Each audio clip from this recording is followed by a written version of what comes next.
Okay, so this video is probably going to be a little long, so bear with me. This is my car, Christine. She's a 1966 Chevelle, and right now she looks like crap. Long story, I'll try to cut as short as I can.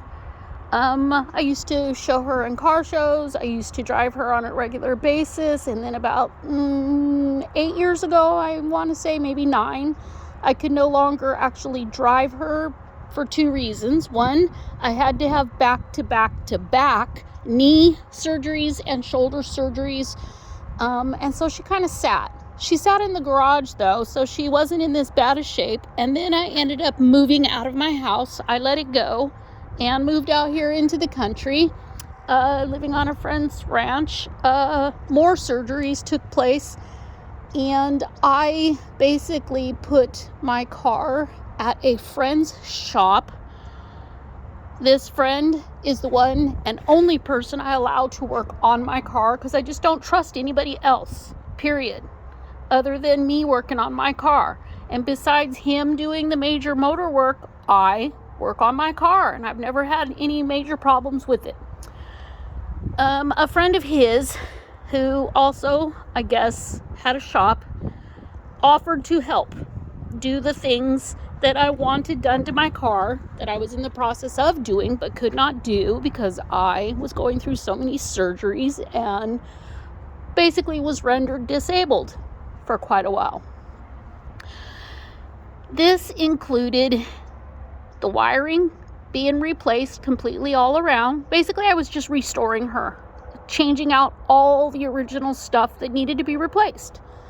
I had purchased all of the wiring harnesses. I purchased everything that would take place of the engine harness, the front light harness, the under the dash harness, the trunk harness. I bought new voltage regulator, you name it, I bought it and gave to this guy. New brakes. I gave him the money to not only put all that stuff in, but also to replace and work on my rear end and my transmission. Well, this guy ended up pulling out all my wiring harnesses, and instead of replacing them with the new stuff that I purchased, basically just taped up all my old stuff, put it right back in, trying to make it look pretty. So you can see all this tape job here. It's dirty because it's been sitting out in a ranch for the last 4 years. Taped it all up. Did nothing that I paid him to do. He not only kept all my brand new wiring harnesses, but when he put my old harnesses back in, he did not hook up some of the parts in the proper spots. He crossed my wires, or he basically didn't hook certain things up at all. For instance, this red wire coming off of my distributor, I have no clue where it's supposed to go. Okay, no clue at all.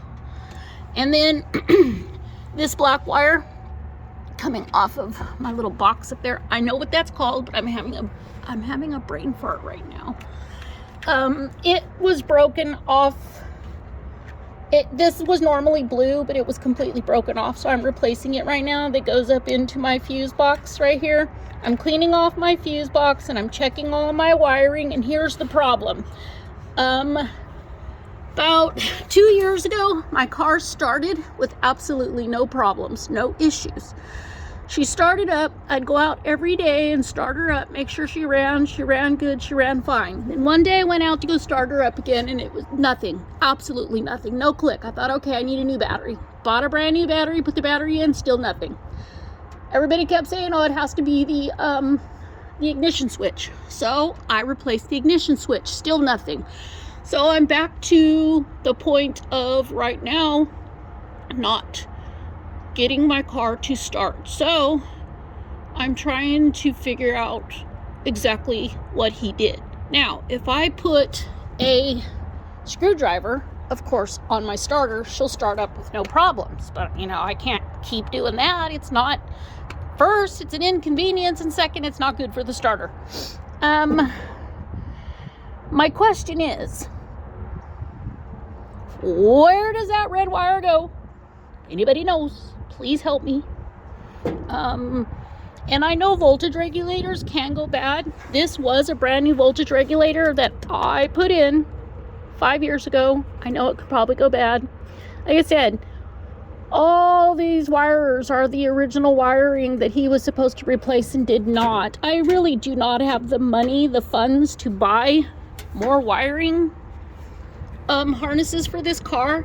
So I'm in the process. What I'm going to do, my best, is to just clean out the ends of every wire and reconnect them to where they're clean, and then try to hook her back up. And as you can see, I also bought new original stock manifold exhausts, because I used to have long racing headers. I hate them. I hate them. Having to change the starter on this thing was a bitch. And the reason why I changed it also is because one of the major problems I've always had in the 38 years I've owned this is the heat. And I tried heat shields. I tried everything. Never failed. It would always chew through my ignition switch wiring. And I'm done with it. And trying to get up underneath here to change that, or it would burn out my solenoid in my starter. I just got to the point I said, screw it. I ripped out those long headers, and I'm gonna put in this simple, short exhaust manifold. I'm in the process of doing that right now. I also just got done putting in this small Jegs starter, Pro Starter. Now, here's another issue I have, if anybody can tell me. I have been looking up online, and according to what I've read online, this, which was connected to my old starter, does not have to go on to that starter.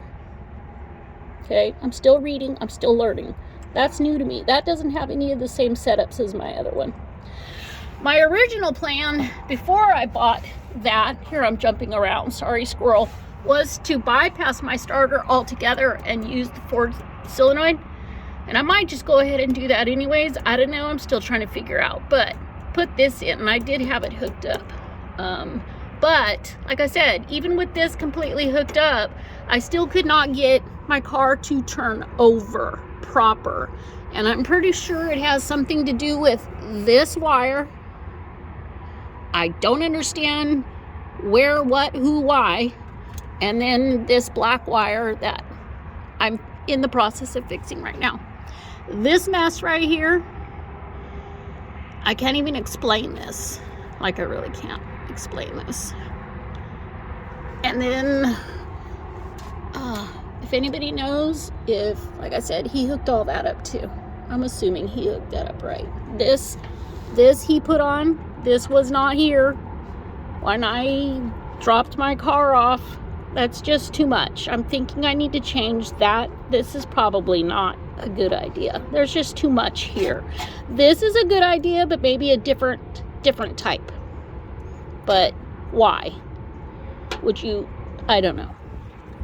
So, if anybody can give me any suggestions, I would much appreciate it. I'm going to get back to work. I'm in the process, like I said, of putting my exhaust manifolds on right now. Just thought I would run it through everybody on what's going on with my electrical problem with this thing. Any ideas? Let me know. Thank you.